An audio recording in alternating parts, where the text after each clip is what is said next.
ขอบใจเด้อบอกแก้วโดยที่เจ้าซื้อเสื้อมาให้โดยขอให้เจ้าอยู่ดีมีแรงโดยความเจ็บจะได้โดยความขายจะมีโดยสุขภาพเป็นกายแข็งแรงโดยงานธุรกิจสิ่งใดโดยให้เจ้าสุขภาพมากปรารถนา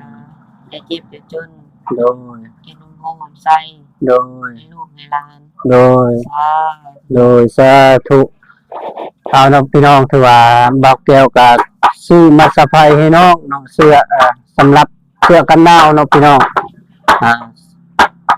รับเมื่อวานนี้ก็ซื้อให้น้องสายฟ้าแต่ว่ามื้อนี้ซื้อเนาะให้น้องบุญทวีเพิ่น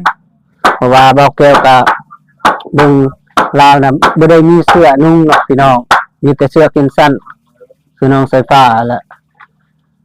ต่อไปนี่ก็อ้ายก็อยากให้น้องอยู่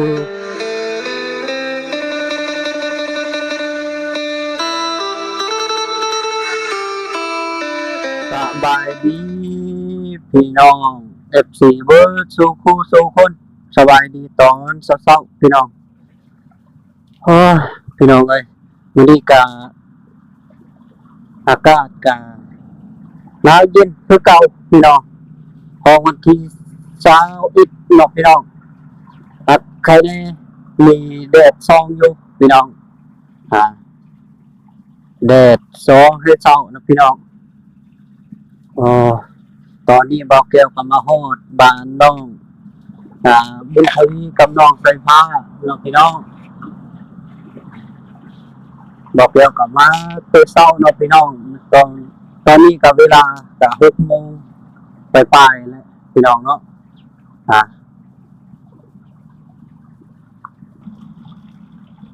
เอาพอขาดกับไทยสบายดีพ่อแม่พี่น้องสู่เบิ้งสู่คู่สู่คนต่างเมืองไทยต่างลาวและต่างประเทศนำเด้อเนาะยินดีต้อนรับเข้าสู่ซองของบ่าวแก้วคือเก่าพี่น้องเอ้ยมื้อนี้ก็บ่าวแก้วก็มาหาน้องบุญทวีกับน้องสายฟ้าคือเก่าพี่น้องเนาะเพราะว่าบ่าวแก้วที่มีแนวมาเซอร์ไพรส์น้องบุญทวีเนาะพี่น้องบ่าวแก้วก็ซื้อเสื้อกันหนาวมาให้น้องบุญทวีเนาะมื้อนี้เนาะพี่น้องแต่ว่า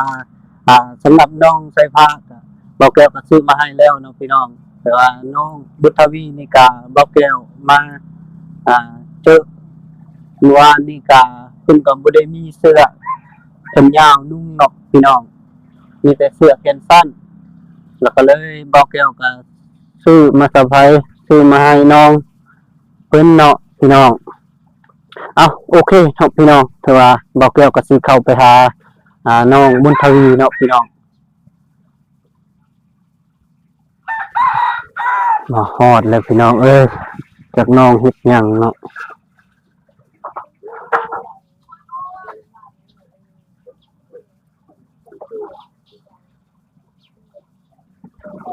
สบายดี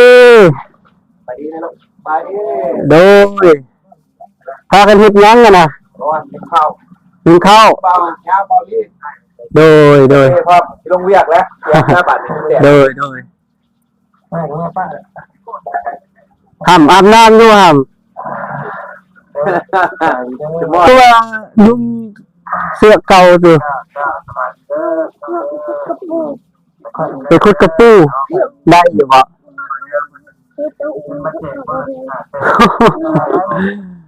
โดยโอ้เหือนหุ่นกะก็สิแล้วพี่น้องเอ้ยก็สิได้อยู่อุ่นแล้วพี่น้องโอ้คนดินเข้าห้องปาโต้มีรถทีบแล้วบัดนี้ใครสิให้เนี่ยบ่าวเดียวโอ้บ่าวนิ้วซื้อรถให้น้องสายฟ้าแล้วพี่น้องเอ้ยโอ้ขอบใจเพิ่นเด้อขอบใจทางบ่าวนิ้วเด้อที่ซื้อรถมาให้น้องโอ้ยดีใจบ่เพิ่นซื้อรถมาให้นะดีใจเนาะขอบคุณเพิ่นเนาะทำยังไงจะดีเพิ่นเนาะฝากเงินให้บ่าวนิ้วซื้อรถทีบให้น้องโอ้ขอบใจหลายๆให้อยู่ดีมีแรงเด้อสุขภาพแข็งแรงจังแม่เพิ่นโอเคเนาะพี่น้องคือว่า ไปหาน้องบุญทวีน้องบุญทวีมาหาอ้ายเนี่ยไปทำไปพี่น้องสิเนาะพี่น้องแต่ว่าให้น้องใส่ผ้าไปเอิ้นน้องบุญทวีออกมาหาบอกแก้วเนาะแต่ว่าบอกแก้วสิมีแนวสะพายให้เพิ่นเนาะเอาเสื้อมามอบให้น้องเนาะพี่น้องเนาะโอเคเนาะพี่น้องบอกแก้วสิไปหาเพิ่นเนาะครับพี่น้องตัวนี้นะซื้อ70เลย70ใส่ซาแค่มันลุกดีป่ะ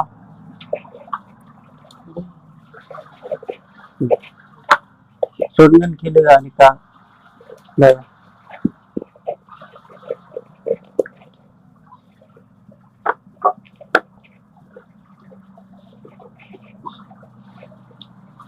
ส่วนจองเรื่อง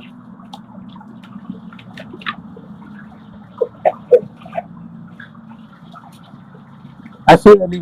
70,000เงินตรงน้องฝากน้ำอ้ายจะได้สิสร้างยังเงินที่เหลือ15พอดียัง19,000ส่วนเงินที่เหลือนะวันนี้อ้ายซื้อเสื้อมาให้น้องเพราะว่าน้องบ่ได้มีเสื้อนุ่งเสื้อกันหนาวพี่น้องจะถือหรือบ่ถือเอาลองซื้อดูเนาะ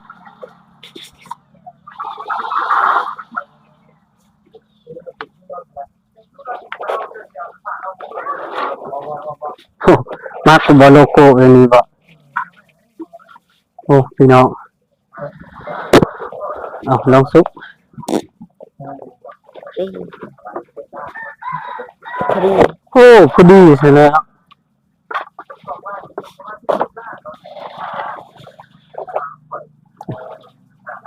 อุ่นอยู่บ่ดีใจบ่ไอ้ซื้อเสื้อมาให้ดีใจบ่โดยสำหรับน้องซื้อผ้าไอ้ก็ซื้อให้แล้วเด้เมื่อวานเนาะโอ้เฮ็ดหยังคือเปื้อนคือลึกแท้นี่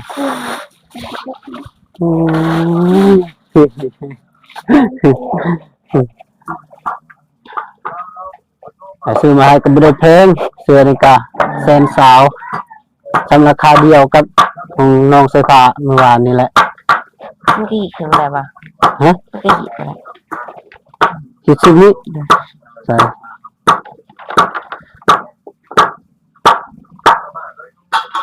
เอาเลย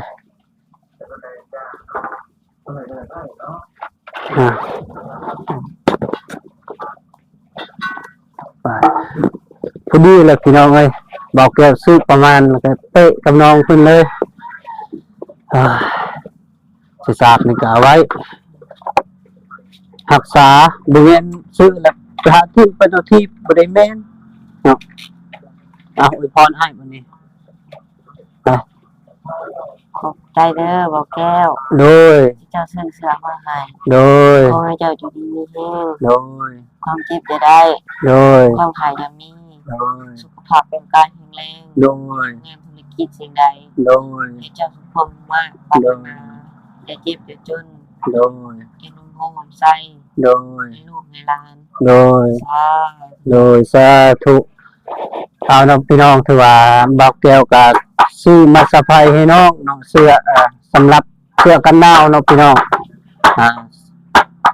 รับเมื่อวานนี้ก็ซื้อให้น้องสายฟ้าแต่ว่ามื้อนี้ซื้อน้องให้น้องบุญทวีเพิ่นเพราะว่าบอกแก้วกับเบิ่งลาวน่ะบ่ได้มีเสื้อนุ่งหรอกพี่น้องมีแต่เสื้อแขนสั้นคือน้องสายฟ้าแหละต่อไปนี่ก็อ้ายก็อยากให้น้องอยู่นำน้องใส่ผ้าบางเทื่อพอเราบ่อยู่เนาะพอสร้างหรือว่าไม่สร้างเมื่อกับบ่มีผู้อยู่นำอยากให้น้องละอยู่นำน้องเด้อให้เบิ่งแยงน้องเมนูอื่นมีหยังก็เฮ็ดกินเด้อบักลาเด้อไปไสกินนี่นะอ้ายมาหาก็บ่เห็นบ่ฮะไปขุดกระปูได้จักโตบ่ได้เลย โอ้ยพี่น้องเอ้ยเพิ่นตื่นแต่เช้าๆเพิ่นได้พอสร้างอ่ะไปหาขุดกับปูพี่น้องส่วนน้องอุทัยเพิ่นก็หากตื่นนอนพี่น้องก็บ่ตื่นเพิ่นดอกอากาศก็หนาวแน่หักแค่ไหนมีแสงแดดแต่มื้อนี้เนาะบ่ได้อุ่นลุกฮะ สักอย่างเลยของนี้ จะสิซักเครื่องบ่โดยจะน่าจะไปซักเครื่องนะโดยแดดอยู่มื้อนี้ว่ามื้อนี้น่ะสิไปหาตัดไม้ได้เพราะว่างัวมันสิเข้าเจอธรรมดาน่ะมีแต่ห้อยงัวเบิดแล้วก็ไปตัดแล้วเฮาแมลงหาออมเนาะอาจสิซื้อเหล็กตะปูมา ยังสิกลับเมื่อเฮ็ดเวียกอยู่เฮือนอยู่ซ่านแล้วก็ยังสิกลับมาเพราะว่าเฮาไปตัดแล้วมาไว้แล้วก็ก็เมื่อแล้วก็ซื้อเหล็กตะปูมาเฮ็ดเนาะสำหรับส่วนภาคนี้ก็ยังสิมีอีกเอาไว้มื้อหน้าซะเฮ็ดโตซึ่งเพื่อนงัวเข้าในยันมันเปื้อนเนาะมันเป็นน้ำเท่านั้นนะโอ้ไฟขุดตัวนี้บ่ อันนี้ แม่ ข้าวของผม เอาเข้าห้องดิจัดการกลางคืนเลย ตอนแรกตอนประมาณ2 โมง 3 โมง 3 โมงโอ้ เขามาที่เขามาต้า บริบาต้าโดย เขามาที่ โดยขี่ได้แล้วบนรถทีมเลยดีนะคือว่าเครื่องคือไปตำรถหลานเดียว เขามาได้นะ โดยเห็นเป็นบานิ้วจับหักคอลงเลยคอรถทีมไปแล้วพี่น้องเอ้ย เดียว สลายนอกไฟฟ้าเนี่ยที่เป็นแล้วเนาะ ยังไม่ได้ครับเอาเองยังได้ให้เอาฝอนแต่ว่าให้มันนักเปิด โดยแต่ว่าน้องนะที่ได้เนาะ ไม่ได้ยังไม่ได้ใช่ ยังไม่ได้ซ้ ครึ่งก็ได้ ำขึ้นไม่ได้ เพราะว่ามันเนินเนาะแต่นี้เนาะแต่ในพัดอันขี้เทวลุงอันน่ะทงหน้าเนี่ยก็ได้มันมีต่อเขาอีกอย่างก็ได้ ให้เอาฝอนได้มันนัก โอ้เนาะ ถ้าให้เอาน้ำหอยค่ะ10 โลครับ เจ้านะมหาดาสิบน้ำมหอดดอกสำนี อันนั้นหอดได้50น้ำหนักนะ น้ำหนักไป เรื่องใช่ปะ บ่ฮอด หอดเลยได้ ติดละหว่าง 10แล้ว50คืออ่านนี่ก็ตอนนี้ก็61โล เท่าประมาณ40 42 42โอ้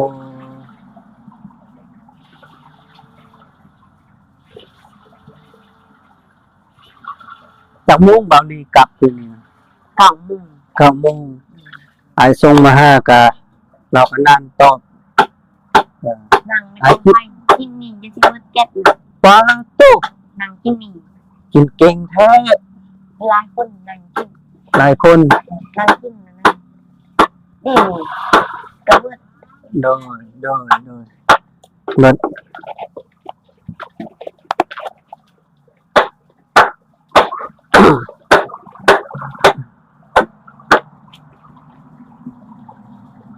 ใบยาวเขามาบ่ เดิน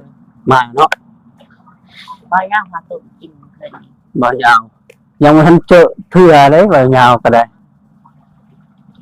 ยังไม่ทันเห็นหน้าตัวจริงแต่เห็นอยู่โทรศัพท์อยู่ แรงมาก บางอย่างว่าเตียงนี่ยังสำหรับเบาลี่นี่ก็ได้ไปน้ำกันแล้วเบานิวยังก็เบายังก็เพิ่น เอามันเสือ แม่นเบาพรใส่บ่คือเรา เมื่อนตะแรงมาของมา9 โมงเหมือน โอ้ย เห็นไหมคะ เบาต้าเบาเวียดนี่ก็ผู้อยู่แต่หลายคนอยู่นะเห็นจักเบอร์จิ๊บเนี่ยค่ะ เบาจิตเบาจิตก็อาจจะฮู้อยู่เบาจิตกับลูกกับเบาต้าอะไรแต่อายก็เคยไปหาเบาต้าตลอดตอนนั้นก็บ้านเบาต้าเบาจิต โอ้นาว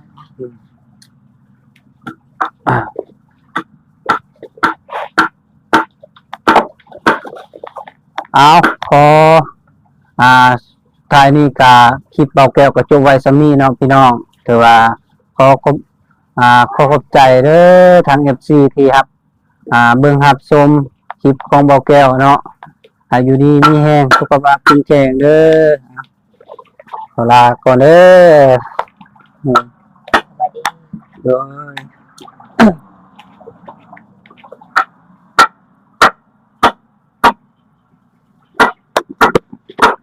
มื้อนี้ล่ะก็เกี่ยมได้จักหน่อยนี่ก็ได้ไปเลย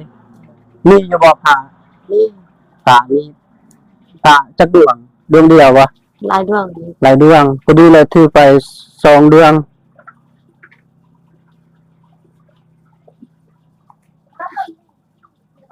กินข้าวแล้วบ่ นะ หรือว่ากินข้าวก่อนจึงไปบ่กินข้าวก่อนบ่หรือว่าไปตักก่อนจึงมากินข้าวเลย